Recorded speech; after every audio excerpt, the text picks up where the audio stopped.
My name is Ben Strong. I am the science and machine learning lead at Earth Genome.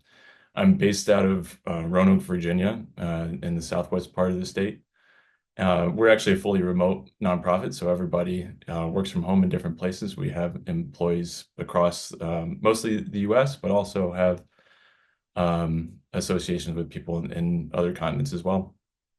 And so my role in the team is to oversee the work that we're doing as it pertains to science and AI, and building that into products and relationships that are the tools that we're working on in order to make the work that we're doing more scalable and or more useful to the downstream users that we ultimately care about, the people who are doing real environmental work in order to protect the Earth's environment and natural resources.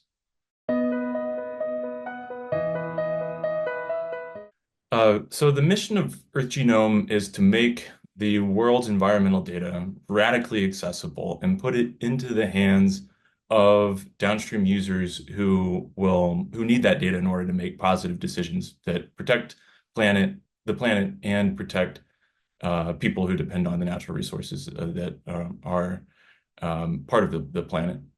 Uh, and so we have a history of doing that in a few different ways. We've had a long history of building out data portals to showcase data sets that need to be made more accessible and putting some really some usable web interfaces on top of that, and building decision support tools in order to help decision makers use that data. More recently, what we've been really focused on is how do we use AI and some of the latest trends in technology in order to help advance that goal. And so the projects that we're working on today that are really at the center of where we see things going are focused on how do we combine the incredible amount of environmental data that exists with the other emerging trends that we're seeing in technology, particularly around artificial intelligence, and then building new and innovative and different things in order to help protect the planet. To make that concrete, the project that we're working on that I think best encapsulates that idea is this project called Earth Index, which is a project that makes searching satellite imagery radically easy. You can think about it as a chat GPT for satellite imagery, basically. Anybody, anywhere can now take their questions that they have about how the Earth is changing and use Earth Index to understand or to find an answer for those questions. That's by searching the really incredibly mind-boggling amount of satellite imagery that exists out there. There are terabytes and terabytes of data collected every day from public sensors, and then additional data that's collected every day from private satellites as well. And so we take that data, we organize it using AI, and then build this tool on top of it in order to allow anybody to search it. And the downstream users of that are data journalists. They are nonprofits, other nonprofits who are interested in particular regions and protecting the environment in those regions, and then indigenous communities and their close allies in order for them to help advance their work and their goals as well. And they use Earth Index in various ways in order to understand how the environment's changing and then take action based off of that information. There are a few challenges out there that I think I would highlight. Definitely building a technology solution that's at the front of where the technology is today is complicated.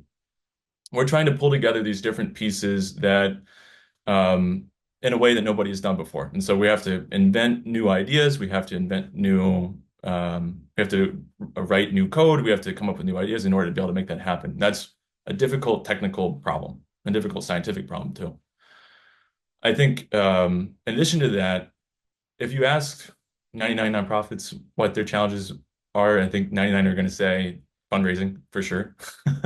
It's always a challenge. You always could use more support in order to advance the things that we're doing. It's particularly a challenge for us because we are building something that is a technology-driven solution, which means that we need to have access to cloud compute resources that can be expensive. You know, we're competing with some of these big for-profits out there that also want computing resources to fund their really well-resourced projects, and we have to be able to be scrappy in order to make our projects fit within that cloud computing ecosystem.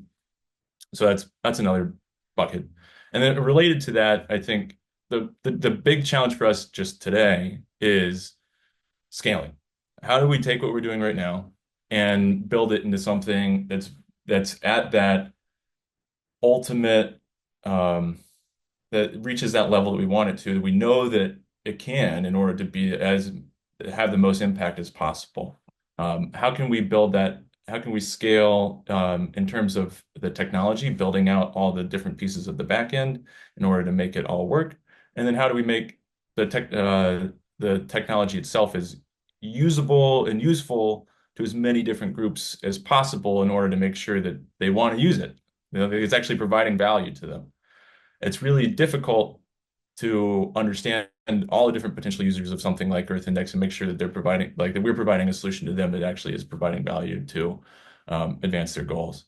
So, but yeah, the number one challenge we have is scaling. The backlog of users that we have for our product right now is pretty um, daunting. There are a lot of we have a wait list that is thousands of names long, and we're only able to let off a certain number of those because of resources constraints and because we want to make sure the experience is good for those people when we let them off. So we're working on making that process of adding users into the product faster and scaling as quickly as possible.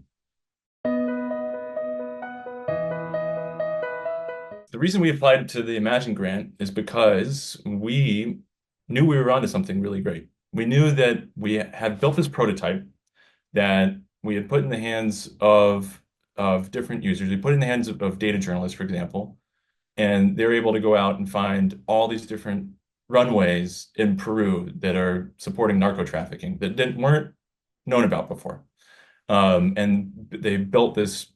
This is a manga bay piece, so they built this special article series within Manga Bay, and we're able to publish that. And it's this really groundbreaking, interesting, well documented story. We have a lot of stories like that, and we knew we were onto something, but it's still just a prototype. So how do we go from where we are today to something that is scalable in those ways that I was talking about previously? And that's where it comes in to partnering with a partner like AWS. Nobody knows how to scale the technology solution like AWS. I mean, they have the biggest cloud on the planet. And so if you want to scale, it's natural to look to a group like AWS.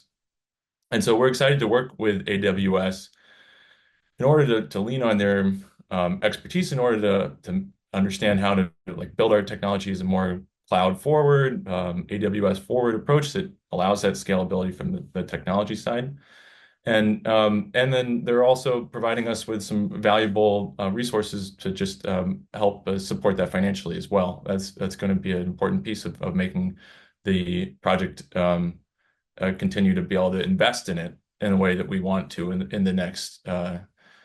the coming years. We're really excited about being able to build with them as we start this next chapter. So I think that we want to scale in multiple ways. First of all, we want to scale the product itself in the terms of the kind of the data that's available to users. So right there, working with satellite imagery is great because satellite imagery is available globally. Today in Earth Index, we don't have the whole globe available within the product that we're building because there's so much satellite imagery out there that it's really hard to pull it into one system and make it searchable. So one of the first goals that we have is just making Earth Index a truly global product so that anybody can sign up for this product and instantaneously be able to find their location and answer questions about their particular problems that they have. That's how it becomes a truly useful product. It becomes useful by scaling. That's one of the first things we want to do. True global coverage. In addition to that, we want to have allow for users to search over time. So be able to look back through the imagery archive, which high quality imagery high quality imagery is available back until about 2015 or so. There's imagery available before that, but the imagery we're using is about 2015. So that's scaling through data. The other way we want to scale is by making the product more usable, and ultimately that means just bring in more users, which means you have to have all the systems that support user management and allow for users to have accounts and to have saved projects and things. We had to build up those systems in the back end as well. And all that ultimate goal is to go from where we are today, which is around 50 to 100 users, which is we're excited about, and they've been able to do really great work. But to go from that to many thousands of users over the next couple of years in order to be able to make sure this solution is available to everybody who can benefit from it. And that'll be really what we're looking for, is how many users are we able to bring into the platform and have them answer really quickly the questions they have about the environment and how it's changing, and be able to advance the work that they do. Downstream of that, we'll be tracking things like stories that are published or actions that are taken in order to protect the environment. And hopefully we'll see those scale as well.